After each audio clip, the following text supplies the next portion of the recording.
Renzo actually found my pen for me this morning. I flipped it onto the floor last night, and I thought, I wonder if the dog will find it, because I couldn't find it. And later in the morning, he was trotting around when he found it, so he gave it to me without a struggle, so good for him. And a little while ago, well, we just came back from a little walk, and also I had to leave him in his crate as I did a bunch of things. I went down to storage and put the zip ups down in there that organize all my Christmas decorations. Closed the window, and it's all dry down there, which is really nice. In the winter, it's generally dry, but there's going to be a big melt. We had a lot of snow, and somebody just said it's going up to 10 starting tomorrow. So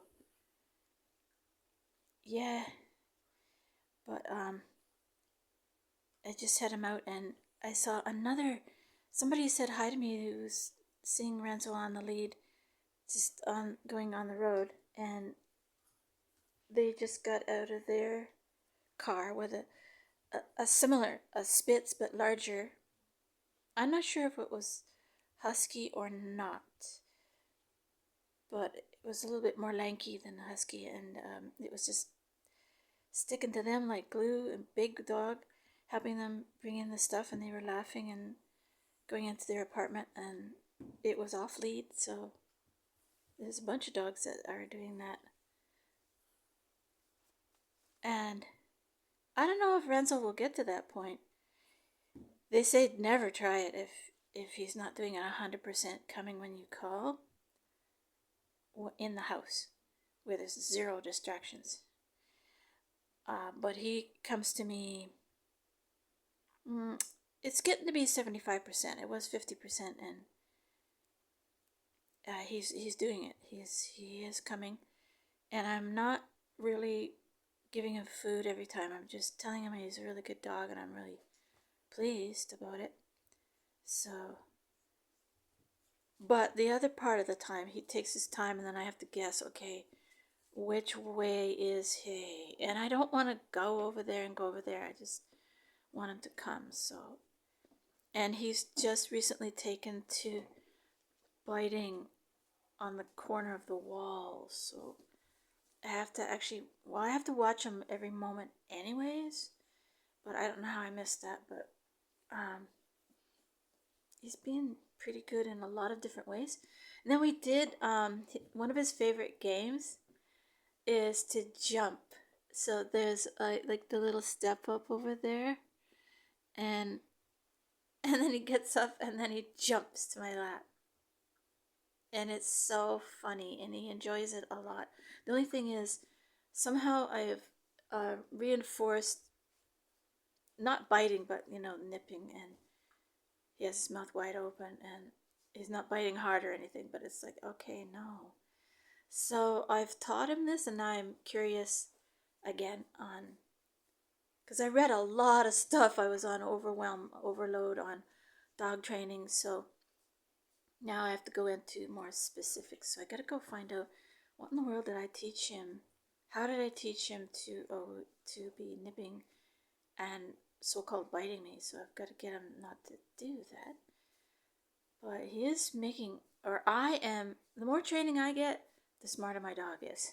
That's what some of the trainers say, and it is so true. What's he doing now? Hello.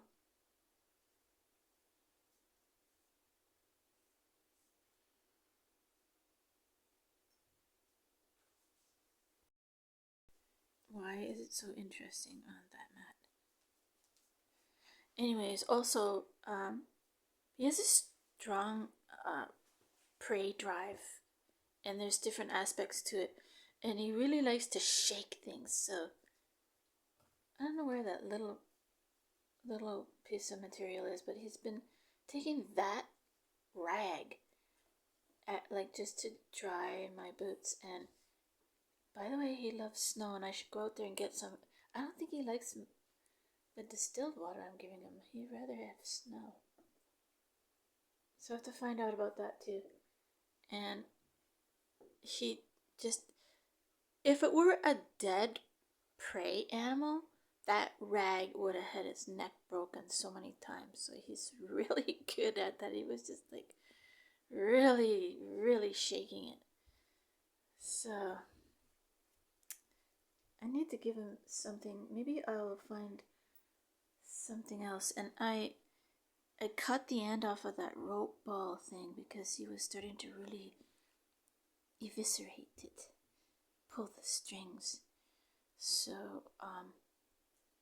I think I have a clean piece of cotton material that's probably just the right size, and I'll give that to him because he really likes to shake stuff.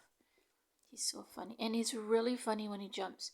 He jumps onto my lap.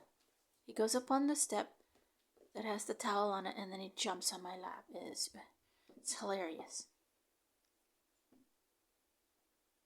And we saw people going down the street that they thought it was cute.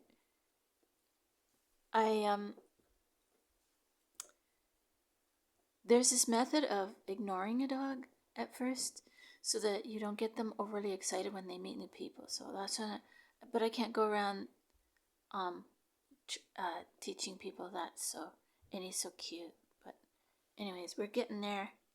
We're getting there. And he's now officially a juvenile. He's holding his pee. He's, not complaining. He's being a good dog, stoic.